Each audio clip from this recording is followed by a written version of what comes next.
Hello and welcome to the channel. This is another nugget on Margaret Emma Barber and her influences and her influence on Watchman Nee. If you are familiar with Watchman Nee and know anything about his hymns, you are likely familiar with the lyrics right here.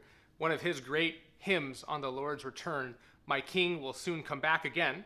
It's just a great, joyful cry and exclamation of the heart that really wants to see the Lord come back. It has a strong tune. It's great to sing by yourself and in the congregation, and it's really one of the hymns that he has contributed to Christianity at large, and we only have it because of him.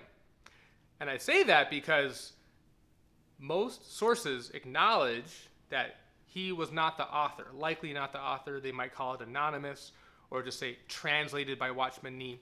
Christian Chen, in his book Christ in Hymnology, even says he knows the author. He says it's written by Evan Roberts, but he doesn't say how he knows that. What I mean is the lyrics, you may know, and we love and beloved, are clearly something that was translated into Chinese, and in English we have something retranslated back into English from Watchman Nee's Chinese. No source really claims that it's an original poem to Watchman Nee. When I was going through the Overcomer magazine a little bit ago, looking for items related to Miss Barber, I was surprised and kind of shocked to see this page right on the front of May 1914. Take a look at it. Tell me what you think.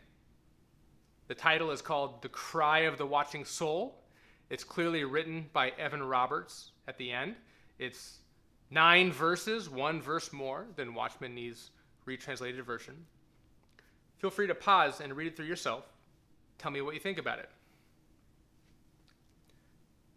To me, it's really clearly the original that Watchman Nee translated into Chinese, and then what we have is the translation back into English. Look at the title, "The Cry of the Watching Soul." I think that's a really fitting description and exclamation of the whole hymn. If you compare this original hymn with the English translation we have back from Watchman Nee, you can see it follows it very closely. There's a couple lines where maybe Watchman Nee smooths out a thought in a certain way. He only skips verse 6. You can read it. Maybe you would see why. But what's also interesting about it is, again, this was published in 1914.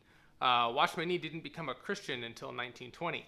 So it's not like he saw this from a recent publication in his time with Miss Barber. It shows that he really went to her bookshelf and kind of worked his way back or went through the whole thing. He found an old article, an old magazine, and was flipping through it and found something that he thought was a nugget worth translating and preserving in Chinese.